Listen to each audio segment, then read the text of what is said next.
Welcome to The Crucible, Conversations for the Curious. I am Hamish, your host.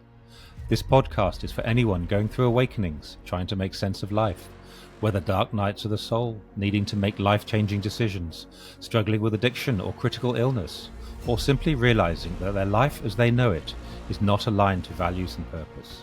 You are not alone. You can get through this, I promise you. Life is far more beautiful on the other side. Hi everybody, and welcome to another episode of The Crucible, Conversations for the Curious. Today I'm chatting with Ned. He's all the way from Australia and he is the Drinkless Coach. So Ned, thank you so much for turning up this evening, your time, this morning, mine. Hamish, thanks for inviting me. It's great. Can you please tell us a little bit about your journey to becoming this Drinkless Coach, why you've ended up doing this kind of coaching people? Well, it started probably when I was 19. I'm 52. And 19 is when I first bought my book called Mind Power by John Keogh, an Australian guy that specialised in body language and NLP and all that. And I had a real interest about how the mind works because having been brought up in a very staunch Croatian community in Australia, there was a lot of emotional sort of blackmail. And so emotions play a big part. But basically, fast forward to my 20s and my 30s, there was a lot of drinking going on, a lot of partying going on. And it's all innocent when you first start, right? It's all innocent, it's fun, it's hangovers and, doing silly things and all that. But then it just continued in the 40s, and you're not as young as what you used to be in your 40s. You're feeling a little bit more, the hangovers last a bit longer, the conversations are a bit more deep and meaningful. And I got married at 53, but basically after about 10 years of marriage with the drinking and all that, it wasn't something that I was doing every day. It was just something that I was doing as, now I see it as a coping mechanism. And I was trying to cope with different types of emotions from my partner and also within myself.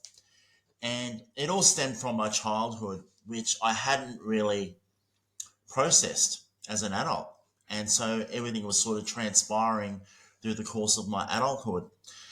And I just thought, this is the stuff that adults go through and she'll be right, the old Aussie way. But anyway, when it got to COVID, right, it was like 12 years married, two little young girls, children. And the marriage just started falling apart more and more and more. And my partner wanted to go on her own journey. And she didn't leave because of the drinking. She left because she wanted to follow her own pursuits.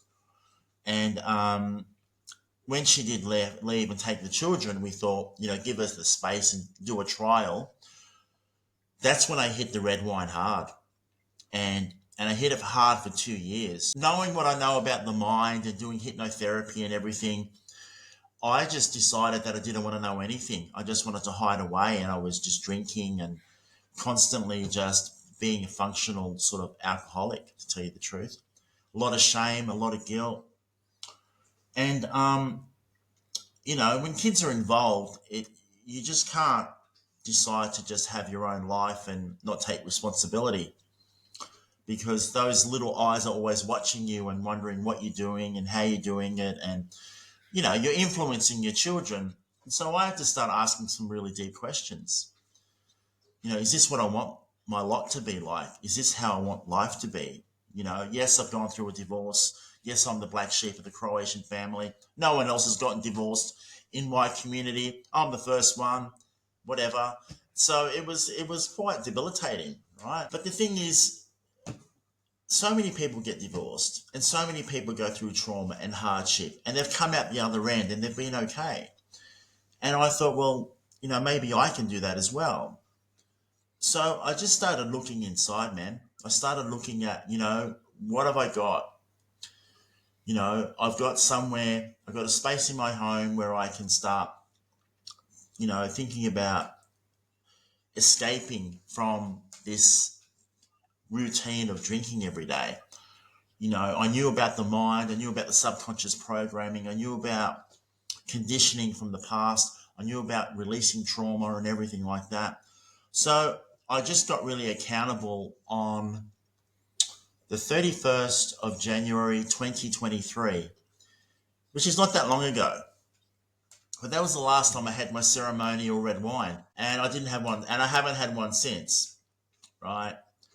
But basically, it was just a decision to go for 30 days. And in Latin, decision means to cut away from. And I just decided to cut away from my past identity and just try life again and be really highly accountable with like a lot of people in a group that I decided to be in, pay for the accountability. When you pay attention. And because I paid a few thousand, I really paid attention because it hurts to pay, especially when you're paying for alcohol and then you stop and it's like, I can do this. No, I can't. I tried so many times, Hamish, to give up on my own and I failed. So I just went in, got coached, got accountability. And after 30 days, I hadn't had a drink. It was like, wow, this is so amazing. And I had people in the group saying, man, you're doing really well. Like, your advice is pretty good. Like, what you're talking about, the mind and stuff. And it just got me thinking about, maybe the obstacle is the way, and just maybe I know that I had to serve on this planet and serve people, but what vehicle would I use? And through, my trials and tribulations, after 30 days, I just repeated it, Hamish. I just did exactly the same thing for 30 days. I did it for another 30 days. So I paid, I got accountability and told everyone. And then I did it for another 30 days. So I did it for 90 days. And I said, shit, man, if I can do it for 90 days, I can do it for another 90 days. And now it's 600 days later, and I've turned it into a business helping other people trying to either drink less, reduce, take a break, or quit altogether. Because moderation's really hard. So yeah, but that's where I am at this moment. Fantastic. Well, well done you. I mean, making that decision and sticking to it, getting that accountability, that makes a difference, doesn't it? Getting people Yeah. to support you and yeah. It's Oh, massive brilliant. because I was giving up on myself every single day. But in the accountability pod that I was in, other people were suffering. I noticed that I wouldn't give up on them because they were counting on me and I was counting on them. And I was giving up on myself, but I wouldn't give up on them. And that's what sort of helped me to start believing in myself because I started believing in other people. And where we come from, we come from tribes. We're not we were nomads, but we were in tribes and in villages and everything. And yeah, the connecting is so important. So important. No, absolutely. That's interesting because watched a clip the other day. I can't remember who it was, but he was saying there is no way you can give up for anybody else. You've got to give up alcohol for yourself. And I didn't. I started doing it for other people. And you have just said you were doing it to support other people. I don't think it is something you can do by yourself, as in, it's very difficult to say, I'm going to give it up for me, especially when you've hit that rock bottom because you don't like yourself. But when, as you said, when you've got people you are collaborating with in a community with, you're supporting each other, and suddenly that dynamic changes. And that makes it easier, doesn't it? Well, it exactly, and not every day is going to be sunshine and roses, right? You're going to have like these really crappy days where you get triggered, and like you're opening up the fridge, and all you can see is soda water and lime, right? So you got no choice but to drink that, right? But you get triggered, and then someone else is having a better day, and you hear about that, and then you have a better day, you know, and then they have a worse day, and then if you're just feeding off each other and just helping each other. But for sure, man, it's it's a most of this deal with alcohol, it's an invisible game. Like it's all about emotions and the mental side. I truly believe, yes, you got the physical addiction and you get the shakes, which I never had, but more so it's all that invisible emotional side, which we're not really taught. Like they don't teach this stuff at schools. And then as adults, we're supposed to learn how to handle our emotions. No wonder my children say, Dad, I never want to grow up because I see what adults are like. And oh my God, they don't even got their shit together. You know what I mean? And they're adults, Dad. They went to school. You've brought up so much stuff there. I want to go back to just the habitual drinking. Why were you? You said you weren't every day, but why were you drinking? What was the reason for it? What was it doing for you and against you? It was the advantages of drinking was I could forget about, you know, the day and the stresses, right? Because I was doing a job that I wasn't 100% happy with. And also looking at it now, and this is really hard to say, and I've never said it before,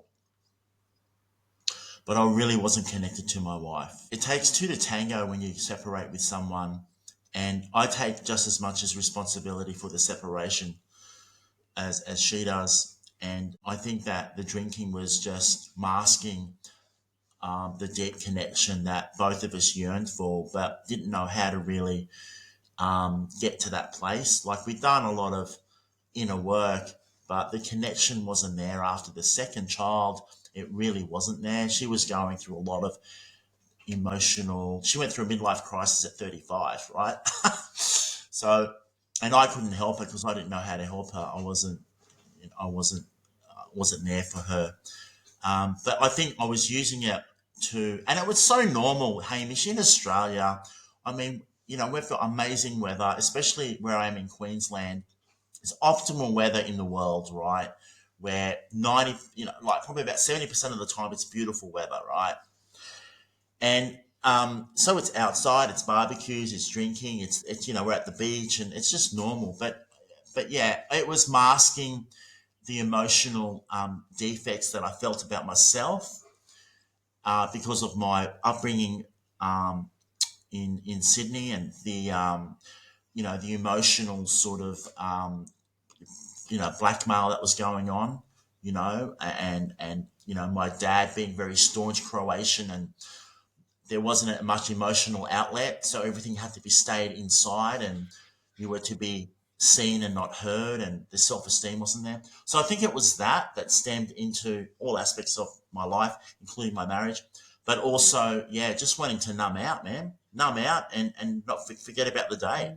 And my wife and I would catch up maybe once or twice a week and have our red wines and party and all that. But yeah, it was used as a lever to sort of just to zone out.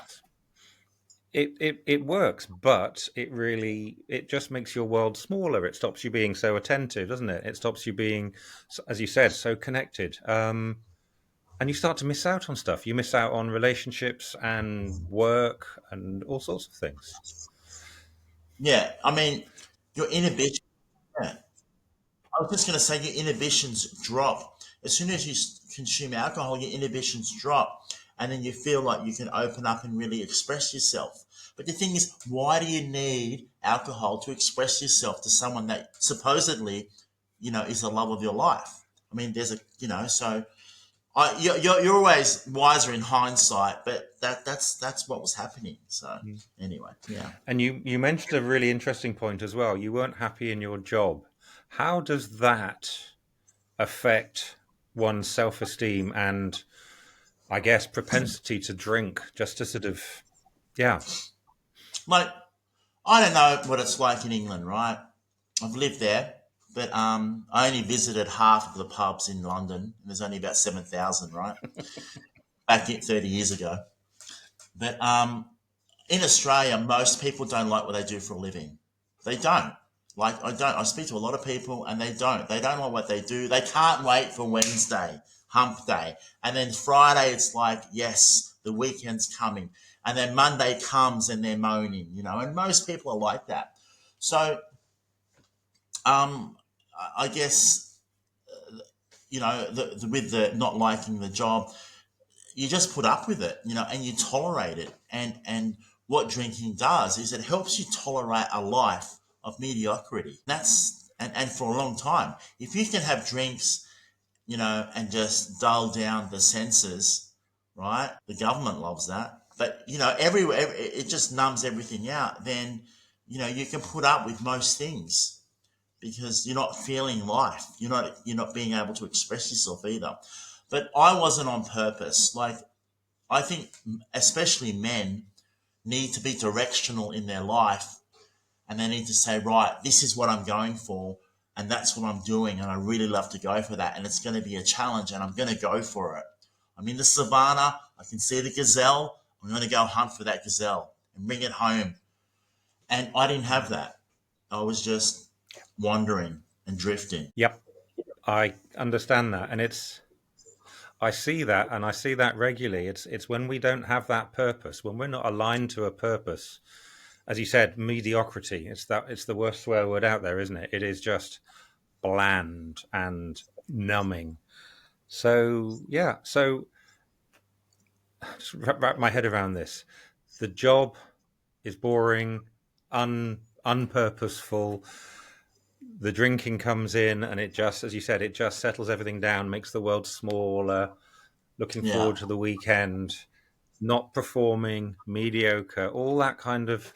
Just from that drink, it makes it even worse. Yeah, and then Yeah. so tell me about. Sorry, carry on. I keep there's No, a no, bit of a delay, so I keep on talking over you. you go, you go. No, I was gonna. Okay, I want to tap into shame because you've mentioned that, and I know shame is a huge thing when it comes to any alcohol. When people are aware that it's not serving a purpose, they're using it or it's using them. Shame and guilt were huge for me. And it was like, shame is such an inward emotion. Like, it's not projected out to other people. It's hidden, and it's more casting in on yourself. And that's what it feels like.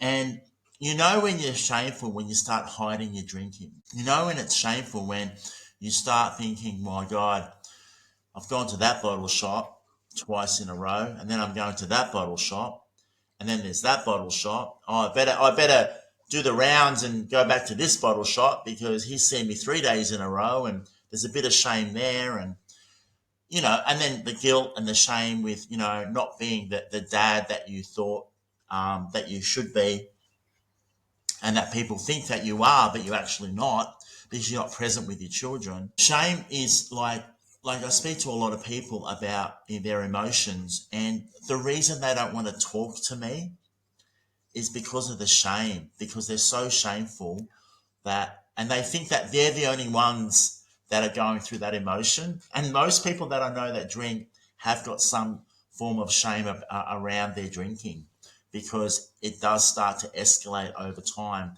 especially if you're doing it for emotional coping reasons. But the way I got out of shame was to bring it into the light. And the way that I did that was I called it out, Hamish. I called it out. And as soon as I called it out and I told people that I was shameful about what I did, it melted away. It was hard to put it on social media, but I knew that I had to do it and let my friends know and let everyone know, because I needed to clear it. And it's so funny. You think as soon as you start talking to people about shame, you think you're going to get it from them, right? But the opposite happened. I just got love. I just got support, because the connection about the shame, other people were feeling it too. And they were connecting to the shame that I was talking about. And it was beautiful, man. Daring to share it, daring to be vulnerable is so powerful, isn't it? And as you said, other people can connect, and even if they don't have that shame, they go, "Hey, Ned, you were acting like a prat, but you've realized it, and you are very remorseful, and you're sharing it." And yeah, it is. it is incredibly empowering, isn't it? And that feeling of, it's not going to kill me. This shame is not going to kill me. Yeah. That's the thing. Like it's just a thought. Like the thoughts, the commentary, and going through your mind. They're just coming and going. They're like a cloud in the sky. They're just going in and leaving, right?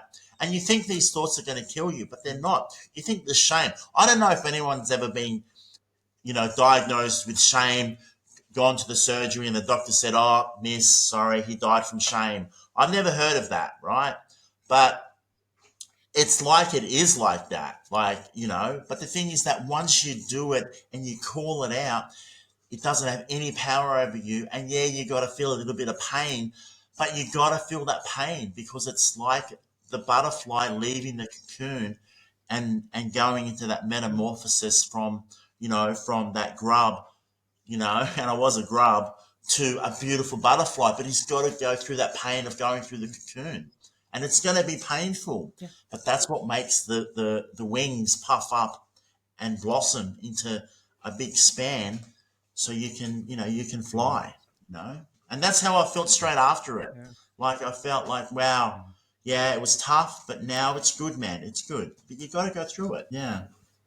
So, and how do you support people to go through it? Because obviously this is part of your process with working with people. Because as you said, they don't want to talk about it because they think it's going to eat them. But so how do you encourage people, or encourage them to see the futility of shame? The reason they have shame is because they have a polarized perception of what's going on. And what I mean by that is that they have a view of life that is one sided, and shame is just one sided. So, for example, Hamish, if they can think of a person and they think shame, and they think, oh my God, I'm so shameful for what I did to that person or what I said to that person when I was under influence. You've got to look at both sides and say, well, yeah, you were shameful, right? And you feel shameful around that situation and what occurred. But like, what are the benefits of that? What are the benefits of you feeling the shame at that point? And you're like, what do you mean benefits? It's shame. There's no benefits.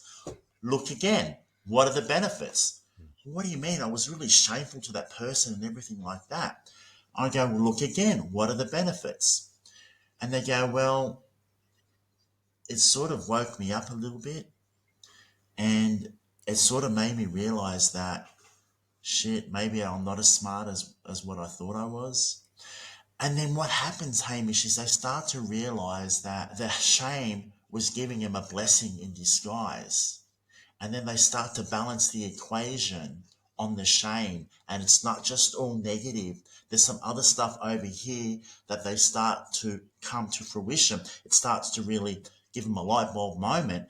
And once they balance that shame, that's when they can start to let it go.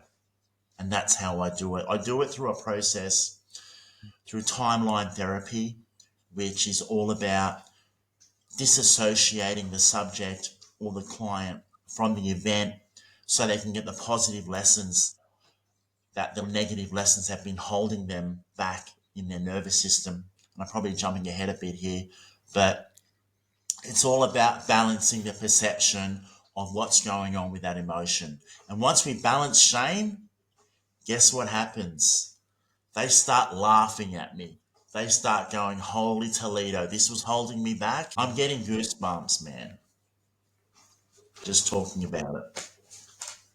Like so many things, I'm realizing that the simplest things in life are the hardest, and yet the lessons you can get from it, from that awareness, from, as you said, realizing that you were being horrible to somebody, you shame yourself for it, and then you go, well, I've learned not to do it again. Yeah, and 100%.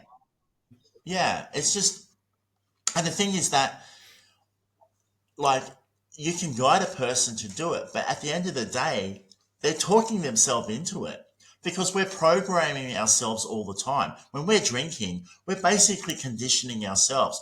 Where it's self-hypnosis when you're drinking because you're thinking about certain things and you're drinking and you're under the influence, and then you're just having these thoughts, 60,000 a day, right? And if they're all the same, that's the sort of programming we're giving us.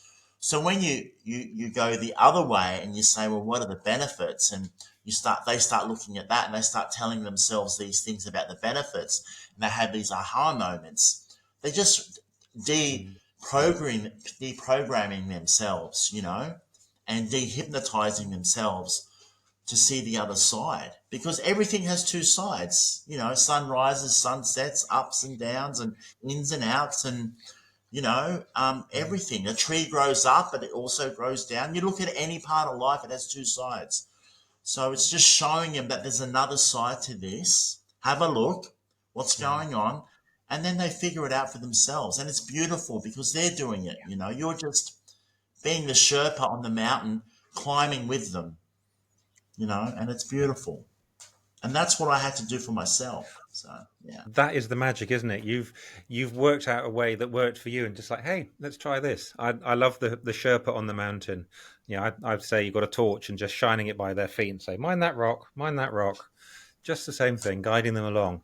And not coaching, you're empowering. You're not saying, thou shalt not drink. You're allowing them to reprogram. Yeah, my coaching program goes for 10 weeks, but 99% of it, we don't even talk about the alcohol. They go, is this an alcohol program? I go, yeah. And I go, you know that it's ethanol. You know that it breaks the blood-brain barrier. You know that it uses blood as the carrier and enters your brain. You know that it, diminishes the receptors and degrades them. You know all that. Why do I have to talk to them about that? Let's empower them. Just let's open the door and let them walk through it. And that's where the real work is. We can talk about the top of the iceberg, which is all the conscious work. But when you start getting into the deep stuff, the subconscious work, and, where the programs reside and the habits and everything, and start empowering them, then they start to believe in themselves.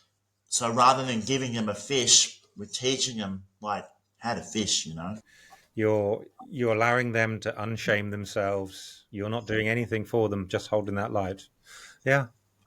I think that is so incredibly important, because I think that's about 80% of the battle. When you've understood that shame, realized you were doing the best that you could, realizing that it was just a pattern you were following and now you don't have to do it.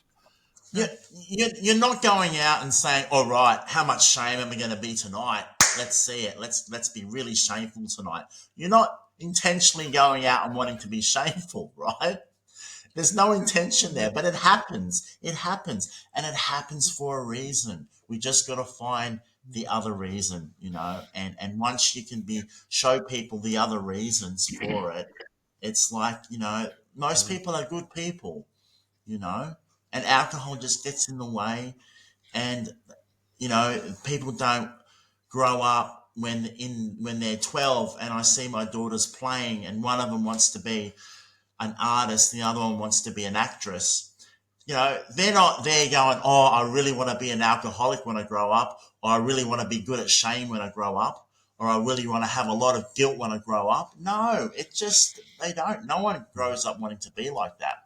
But it happens because alcohol gets such a grip on you, and because the emotional intelligence of most people isn't high, because no credence is placed on it in schools, they find it hard, so it's just unlocking that, for them, if you can, so yeah. Yeah, I think so. I want to go forward. So you were drinking for all those reasons, just to isolate, get rid of, hide.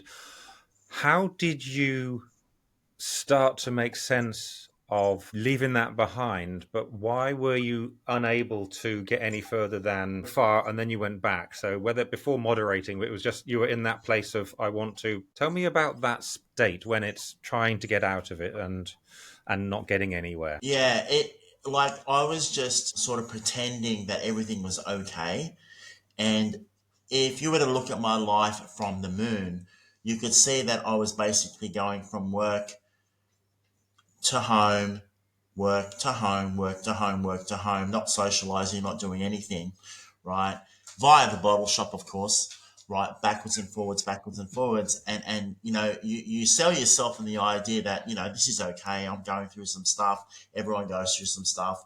And you tell yourself, it's okay, and then in the morning you wake up and you go, well, I'm not going to have a drink today because I had like a bottle of red, and that's a lot, and I don't want to do that every single night. And then 5 o'clock comes around, and you're doing it again, and it was getting really to the point where it was getting really frustrating, and you start to I started knocking myself around, like with the self-talk that was coming in. It was being very, it was very disheartening in the way that I was talking to myself. And yeah, and I just feel for people, because I was stopping and starting and really trying not to continue drinking, but I couldn't break away from the clutches, because I didn't have a big enough reason to do it. I hadn't figured out my big why of why I really wanted to do it. I just knew that I needed to do it, but I couldn't figure out what the reason was. And because I didn't have a big purpose or a big why or a big direction of where my life was going, and I was just in a holding pattern, setting goals, but nothing was coming to fruition. I was just stuck, and I was stuck for a couple of years, like really bad. Um, and I think when it happens, it's like water torture. You can only take so much, but I think the reason I was stuck, Hamish, was because of I just did. I was trying it I was doing it in secret, trying to do it on my own, and I kept failing. And that was that period of that time.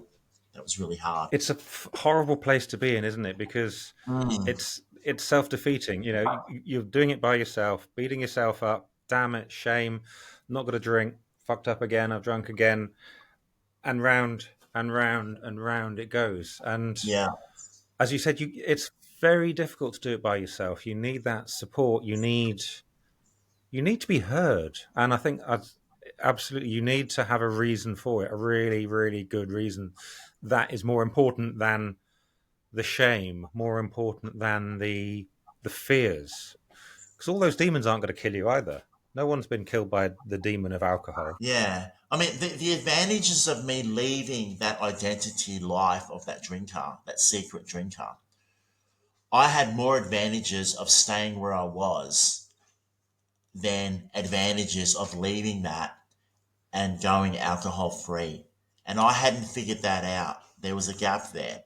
Mhm. But the minute I figured that out, of the advantages of leaving and going alcohol free, and stacking those reasons why, and when that stack started to get higher than the stack of the advantages of staying, that's when the pivot occurred for me. But I didn't have enough of the stacking. But when I did, because I kept asking, because I'm a big journaler, right? I like to write things down all the time. I'm always writing stuff down, because when you write stuff down, you're getting it out of your head. You can look at what you're writing at different angles and say, what about this and what about that? And for anyone that doesn't journal, like, if you really want to sort what's going on with your life, start writing stuff down, because that helped immensely, and that helped me stack the reasons why going alcohol free just for 30 days. What were the advantages? Mhm. I had 300 advantages to 30 advantages to staying where I was. So that was starting to sell me on the idea to escape. See, that I think is one of the remarkable things, because people can give up smoking like that when they do that kind of thing. You can do that with the drinking. The problem with the drinking and the cigarettes is it's a habit, and obviously your brain craves that dopamine and all those chemicals from the drinking. And of course, we remember that on the crappy times, alcohol works. It just numbs. So you can get the brain there, but the physiological effects take a bit longer, don't they? And the habit breaking takes a bit longer. Yeah, I mean, I just read a book called No Willpower Required. And in that, there's a study, they're saying it takes now 66 days to break a habit. You know what I Mm. mean? And to establish it. You know, Maltz in the 50s, he was a plastic surgeon, and he was saying that when plastic surgery was done, people will take on a new identity from their plastic surgery, and it took them about 21 days to form that new identity from the plastic surgery that was done. And that's where this 21-day business came from. But yeah, physically for me, because I was processing red wine at 3 o'clock in the morning every single day, and I was waking up and going to the toilet every single day. But after like 20 days, I started to sleep all the way through, and I started to, and sleep is a major thing, right, for drinkers, because the liver doesn't get a chance to rest, unfortunately. So you're always processing the poison. But yeah, after 20 days, yeah, physically that was all sort of like the skin was getting better. Like I took a photo of myself after 30 days, like before when I started and then after, and holy Toledo, Hamish, the inflammation was so much further down. And just that picture in itself, taking pictures of myself progressively, was a real big catalyst for me transforming as well, because you could see the change, and that was incredible, for sure. So yeah, but yeah, it does take time, but for 10, 15 days, man, that's not long for have the inflammation to go down. And if you can do 10, 15 days and start getting really good sleep, it's setting you up for success. Isn't it? Yeah. I like that. Thinking about the photograph, I remember I was in rehab for 6 weeks, so obviously no access to alcohol. And when I left, I just kept away from it. But I remember being in the new place I was staying, and I felt I don't remember looking at my skin and seeing it, but I remember I felt raw, but beautifully soft, like I'd taken every mask off, every single scab and stuff had been peeled off. And thinking back at pictures, I had one a couple of weeks before I went into rehab, as you said, puffy, red, dead eyes. And then a few weeks later, there's some light in there. And you can spot it. I like that. You can spot it in the photographs, and that's a really effective way of reminding yourself you're on that right path, isn't it? Yeah, 100%. Like it's and like the other thing is that other people start to spot it. You know what I mean? And one of the coaches was saying to me, he goes, "Guess what, Ned? Like, the one of the side effects of not drinking is that you might actually become better looking." You know what I mean? And that's what he was saying. It's like you might actually, start to chisel out a little bit, and lose weight, and lose the inflammation, and not eat so much crappy food, and so many benefits, and you start to stack all these benefits, and people starting to notice. And the other thing is that you're telling yourself that you're going to do something, and you're following through. So your mental state's starting to sort of benefit from that as well, But yeah, it's just people just try. You just got to trust yourself, and just give yourself so many reasons why it's important to do it, and just go for it, and don't hold back, because life is short. So, Ned, I want to go back to identity, because you've said identity without alcohol and identity with alcohol. What what makes that difference to you? What do you see as the two different identities, and how did you reframe that second identity as the alcohol free? Well, identity is tied to, like, identity is one of the most powerful forces in the universe, and identity is tied to your beliefs. And the word belief has another word inside of it, which is spelt LIE. And every belief is a lie until you see for what it is and see the truth. And most beliefs that we've been given when we were young are not even our own. And so we're living this life of beliefs, which is our identity, which has been passed down from our lineage and from past generations. And it's a beautiful thing if it's passed down by someone that had all their stuff going on, and they were all good and all kosher and all happening, right? But most people didn't have people that were 100%, having those lives. Most people were growing up and they were being grown up with parents and, with their schooling system, or, with their, if they're in Catholic schools, they're nuns and priests and all that. And everyone had stuff going on, and you were just given all these belief systems, and that ended up shaping your identity of who you are, i.e., money doesn't grow on trees, or money's the root of all evil, and you're identifying a rich person as, someone that is a crook, and why would I want to be like them, and all these identities that you gained, which were belief systems from the past. So, and I had that identity. Like, my father was a drinker since he was 6 in Croatia. When Tito flattened Yugoslavia, that's all they had to drink. And so that's all he knew. And so he's having me when I'm 12 crushing grapes in the bathtub to make wine. And it was all this identity around alcohol and everything like that. And hard men drink, and hard men party, and hard men, drink. If they don't drink, then they're wusses. And this identity was passed on to me, right?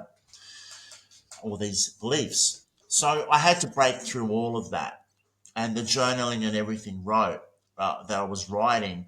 I had to question all my beliefs. So the way that I do it is you write down all your beliefs of what you believe, right? You write them all down. And when you start looking at these beliefs, you go, where did this belief come from about money? I love money, but money's hard to get. Why? Because I didn't give it much respect, right? So when you start to question things and not just be spoon fed, then you start to question these beliefs. Then you can start to break down these beliefs and start forming the beliefs that you feel to be true. And they're true when they give you a tingle on your arm, or you can feel it at a visceral level within your body. Yeah, this is true. This is true. And so that's how the identity shift happened for me, was disbanding on the belief system that was spoon fed to me, and me deciding what was really true. And that's how the transition occurred. And it's like they're all lies until I'm not saying that, everything's been given to you as a lie, but as soon as you start looking at it and questioning it, because we don't question stuff, right? When we're drinking, we just drink. Yeah, right. You start questioning your life and questioning things, then that's when it starts to come, and you go, holy Toledo, that's not true. So anyway, yeah. Yeah, and some of them are. A lot of those ones your parents passed down are. Be kind, be this, be that, but not the Oh, work hard for money. Money is the sin. Money, yeah, religion, this, that, and the other. It's just pick what resonates, as you said, what it feels like. When it feels yeah, like that man. feels good. Yeah. Yeah, own it. Yeah. That's the thing, Hamish. I'm sure you're like this, right? But how much better do you know yourself now? Oh, completely, 100% better. Yeah, yeah. What's Yeah, important, what matters, what I don't stand for, boundaries. All these things have come up from looking at those beliefs and going, yep, no, no, no, definitely no, yep. And then querying them now. Some of the new ones I've got still I change as better stuff turns up. Yeah. yeah, yeah. Cool, man. Mm. Yep. So true. Okay, so what happens when you are 2 weeks, 3 weeks, 4 weeks, 6 weeks, 20 years in, and then the shit really hits the pan? Something drastic happens. That memory of how it works. How do you cope with not falling back into that relapse or complacency? Because they're easy places to go if you're not being a little bit vigilant. How do you have to live with that? Because you have to live differently, don't you, when you're sober? Yeah, I think like when you are drinking, you're conditioning yourself to respond a certain way, and when you're not drinking, you're doing the same. You're conditioning yourself to respond, and it's not what happens to you; it's your perception of what happens to you. And what happens is that our beer goggles or wine goggles get removed, and our perception changes to another reality.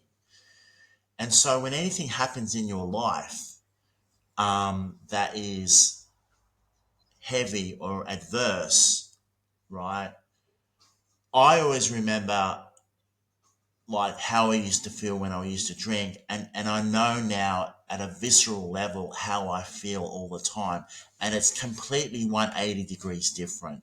And that feeling that I've got, and I think most people chase a feeling in life, right? That's irreplaceable, regardless of all the external circumstances that happen in my life. But I just anchor myself to my core essence, to my true self of who I am. And when you're drinking, you don't know who you are. And I didn't know who I was, Hamish. But now being clean Yeah. and being clear and having clarity, I know who I am. And if something happens in my life, I don't need to go to some substance to make it all better. I make it better myself by being myself and feeling that sadness. If it's some incident like today, my grandmother died, right? And it's hard, right? But she would want me to talk to people and spread my message because that's what she taught me, right? And she was 95, right? So it's like I didn't think, oh, I'll have a drink for her and everything like that tonight. I was just saying, no, I'm going to catch up.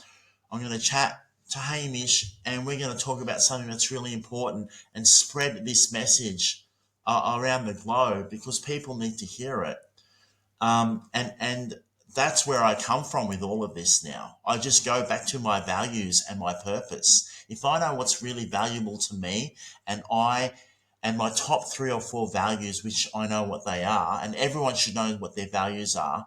If I'm running in my life with my values and my hierarchy is all set and it's all good, right? Then whatever happens is fine. I just go back to my values of what's important, and I know, like I said, the feeling and how I feel is very important to me, my clarity, me grounding myself, and knowing that, there's people reliant on me. And so I need to, make sure that I'm there for them and all that. And alcohol's just, it's not even in the equation anymore. Because if you're going through a really bad situation, you want to be making really good decisions. Alcohol's not going to be doing any favors in that. Absolutely. I think that is so true. And I'm sorry about your grandmother. So thank you for turning up to do this as well. And I think you've nailed several things there. You said was your previous job when you were working, was that really aligned with purpose and value and what was important to you? I, I was I did mechanical engineering, and I was like an architect. I was an engineering draftsman, right? And I did it because the family like really wanted me to do something like that because that's sort of where they wanted me to go, and I just did it because I didn't know what I wanted. I didn't really have a mentor and everything like that. But yeah, it wasn't like, and I'm more of a people person. And when I say values, it's like, like I like to have I like to communicate and connect with people rather than just um, working on a drawing in detail and just working in isolation. I like to have people around me and working with people and connecting with people. I'm a very funny guy. This is a heavy subject, but I'm a very humorous, funny guy. And so I use a lot of humor in my therapy sessions and stuff like that. And and out there and a bit charismatic at times and everything to get things across, to get people moving and shifting in the right direction. So yeah, but the job that I had, which I did for 25 years, it was great. It got me, to have beautiful experiences, but it wasn't really my calling, if you know what I mean. And that's the thing that alcohol did give Mm. me. It gave me a calling. I went through that, came out the other side, and it gave me a calling. So it's beautiful. I've met that time and time again. It's we do stuff for a while, we work, we play, we whatever, and then that level of dissatisfaction comes in. It's not necessarily authenticity, a lack of authenticity. It's just not aligned. It's no longer your purpose, your drive. Yeah, if you can figure out what does life demonstrate to you right now, what do you love having close to your home, what do you think about, what do you listen to, what do you like to talk to your friends about, and everything. If you can figure all that out, it's going to show, life's going to demonstrate to you that there are certain things that really make your heart sing. If you've got your heart singing because you're in love with, you're in alignment with your values, you don't have to drink to fill any void because the values is filling that up naturally. And that's what I really realized, as well, that you've got to do something that really makes your heart sing. And it's so important for everyone, whether it be a hobby or their vocation or whatever it is, or taking care of children, whatever it is. You just want to do it and do it as much as possible, and the alcohol is secondary. It doesn't even mean anything. Yep, absolutely. I think that's key, isn't it? Find out what find your bliss, find your joy, find what is important.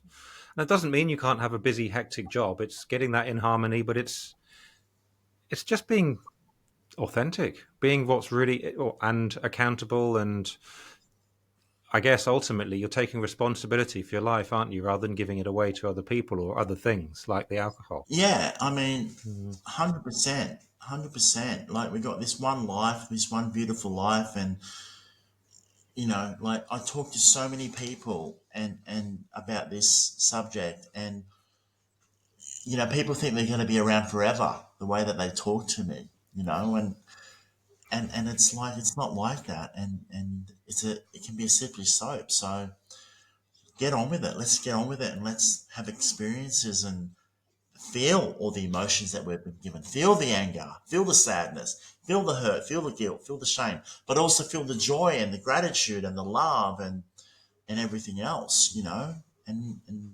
you can only do that if you're not numbed out, so definitely. But I think values for me, like that was the stacking was huge, deciding I'm going to help people with this because this I reckon I can do this. I can help people, and when they're talking to me about experiences and they've gone through it, or they're going through it, and I've been through it, it's like, yeah, okay, let's see if we can work something out for you. So, and everyone's got a talent. Everyone's got something that they can offer to the world. Yeah, absolutely.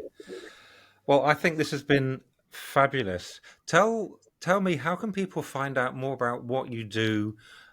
You've explained why you do it, but how can they find Ned, understand what you do, and connect with you? Because anyone who is struggling with alcohol needs to be heard, and this is what you do. You help people make sense of it. So how can we find out more about you? Like Ned Miro, Nedmiro. You can find me on TikTok, and also on Instagram. You can find me in a group that I have called the Drinkless Revolution Hub, which is a Facebook group, and they're all my socials. And yeah, so they can find me there primarily, and that's where I do most of my videoing and posting about the subject and letting people know about it. Yeah, and I do work all over the world, and a 10-week program that I put people through is basically removing those negative emotions and limiting beliefs. I truly believe, Hamish, that most people that drink have got some significant emotional events that have occurred in their life.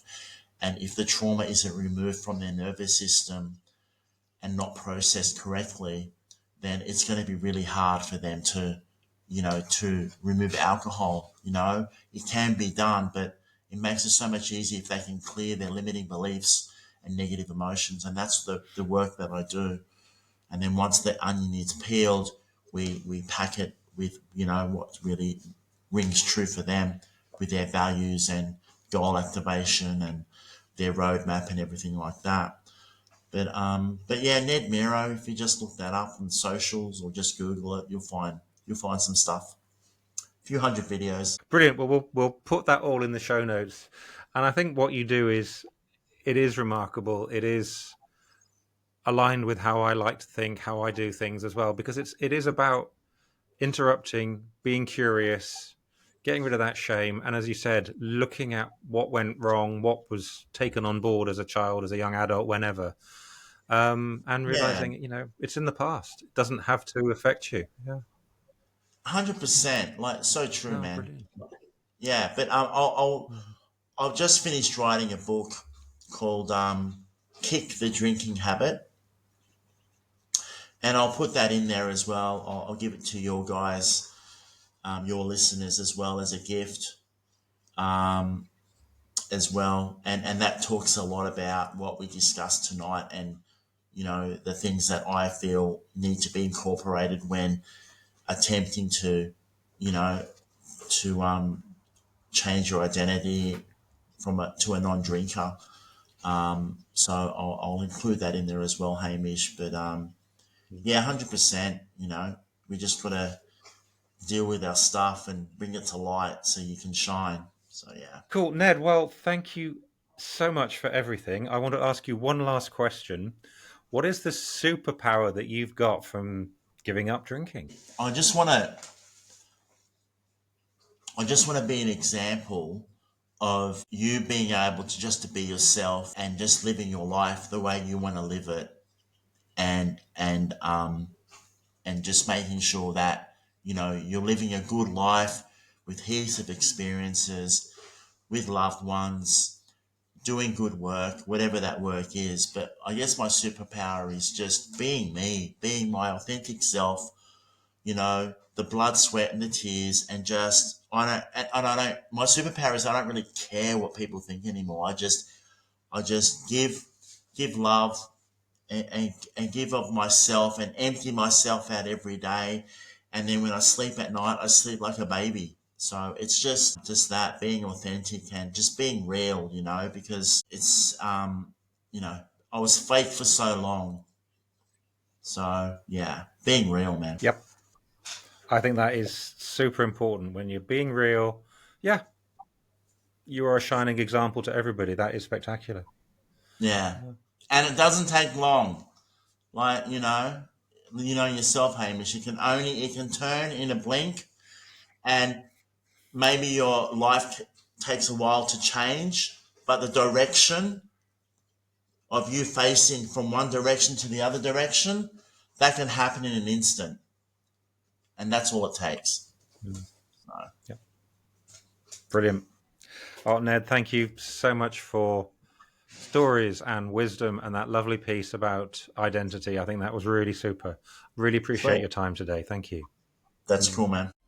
Thank you for listening to this episode of The Crucible, Conversations for the Curious. If these powerful stories of transformation resonated with you, be sure to like, subscribe, and share this show with anyone who you think could do with a dose of inspiration for their own journey. I would really appreciate it if you could make any comments on your favourite podcast platform as well.